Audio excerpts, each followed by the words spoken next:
Aisyah, aku bukan orang asing buat Alfian. Kami sudah berpacaran cukup lama.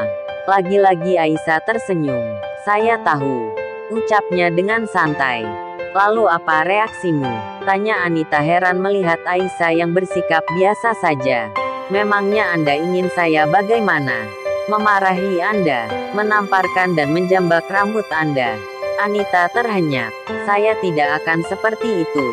Walaupun sebenarnya Anda pantas mendapatkannya. Alfian pergi meninggalkan ruangan.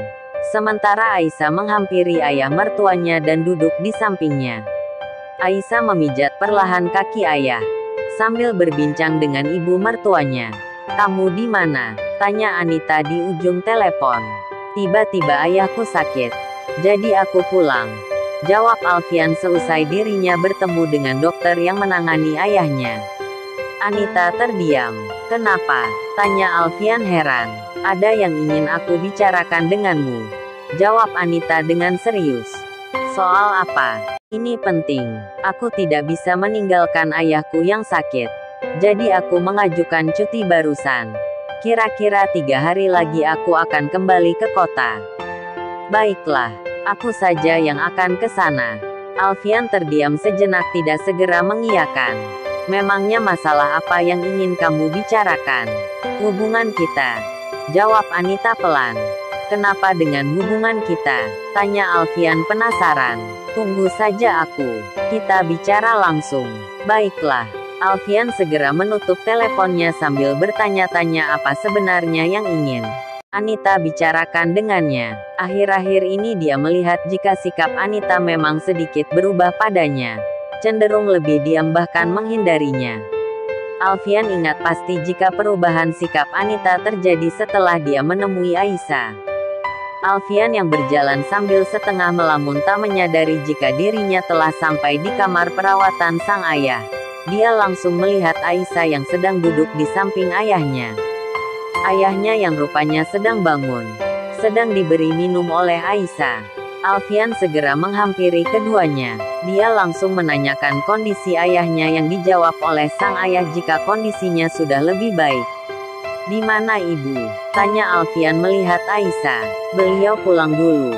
Ada beberapa barang yang harus diambil. Jawab Aisyah sambil mengelap. Sudut bibir ayah mertuanya yang basah. Setelah itu Aisyah tampak memijat kembali kaki mertuanya dengan perlahan. Terima kasih nak. Ayah merasa terharu Aisyah merawatnya dengan sangat baik. Begitu juga dengan Alfian kaget melihat Aisyah merawat ayahnya dengan sepenuh hati. Mengingat jika dirinya tak pernah memperlakukan Aisyah dengan baik. Aku sudah menemui dokter yang merawat ayah. Katanya jika kondisi ayah terus membaik ayah bisa kembali ke rumah 2 atau 3 hari lagi. Dokter juga mengatakan jika penyakit jantung ayah kambuh lagi. Karena itu mulai sekarang ayah harus lebih menjaga kesehatan. Tiba-tiba pintu diketuk. Aisyah langsung bangun ketika melihat jika yang datang adalah kedua orang tuanya juga Kak Ahmad, kakak laki-lakinya yang paling tua. Mereka segera datang ketika tahu jika besannya tengah sakit dan dirawat di rumah sakit. Aisyah yang begitu bahagia segera mencium tangan dan memeluk Umi dan Abah. Begitu juga dengan kakaknya. Kerinduannya akan kedua orang tuanya karena sudah hampir 2 bulan tidak bertemu. Dia luapkan dengan memeluk keduanya erat. Setelah itu, Abah segera menghampiri sahabatnya dan menanyakan keadaannya. Mereka semua terlibat percakapan. Ditambah dengan kedatangan ibu, semakin menambah hangat perbincangan mereka. Jujur saja, aku takut jika aku keburu meninggal sebelum bisa menggendong cucuku. Ucap ayah seketika membuat semua orang menghiburnya. Lain halnya dengan Aisyah dan Alfian yang malah saling berpandangan mendengar perkataan ayah. Ane berdoa semoga Allah tidak memanggilmu dulu sebelum kamu merasakan repotnya mengurus cucu. Jawab Abah bercanda. Semua orang tergelak, kecuali Aisyah dan tentu saja Alfian. Jadi, apa sudah ada tanda-tandanya? Tanya Kak Ahmad melihat Aisyah. Iya, ini sudah 2 bulan kalian menikah loh. Umi memegang tangan Aisyah. Aisyah hanya menggelengkan kepala sambil berusaha tersenyum. Belum Umi. jawab Aisyah pelan. Alfian hanya bisa menundukkan kepalanya. Ibu yang mengetahui keadaan rumah tangga mereka yang sebenarnya hanya bisa terdiam. Sabar, Abah berdoa semoga secepatnya kalian berdua diberikan amanah berupa keturunan yang solih dan solihah. Semua orang mengaminkan. Semakin membuat hati Aisyah pilu. Asteris.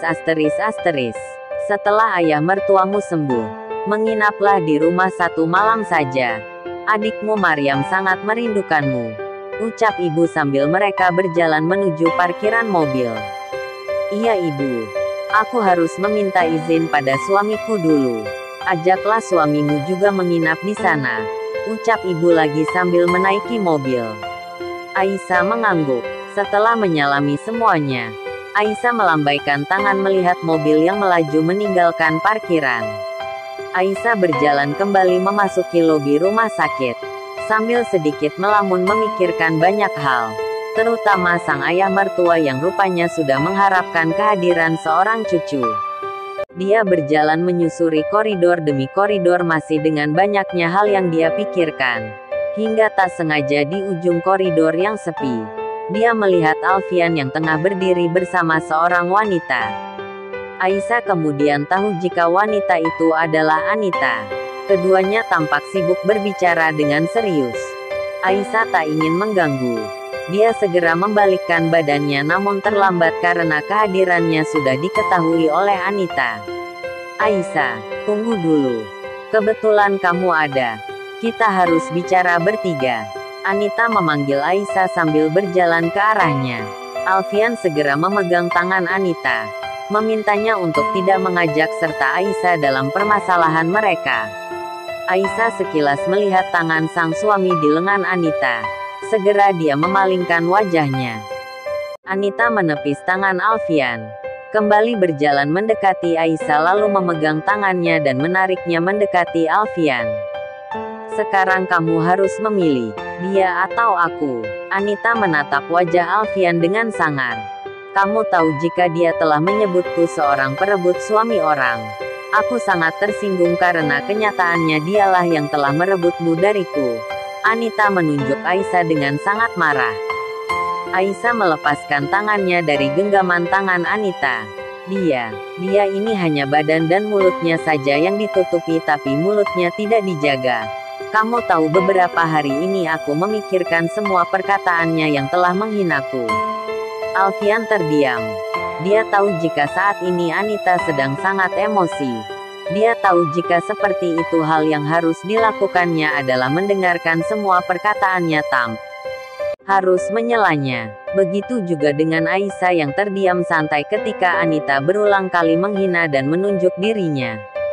Jadi sekarang saatnya kamu harus memilih. Pilih dia atau aku. Kalau kamu pilih dia, hubungan kita hanya sampai di sini. Jangan pernah hubungi dan temui aku lagi. Tapi kalau kamu pilih aku, cepat ceraikan dia. Anita lagi-lagi menunjuk Aisyah. Anita aku. Alfian tampak bingung. Kalau Anda bingung memilih antara dia atau aku akan membantu Anda. Aku akan bantu dengan mengundurkan diri karena aku bukan pilihan. Apalagi jika harus disejajarkan dengannya. Maaf, level kami berbeda.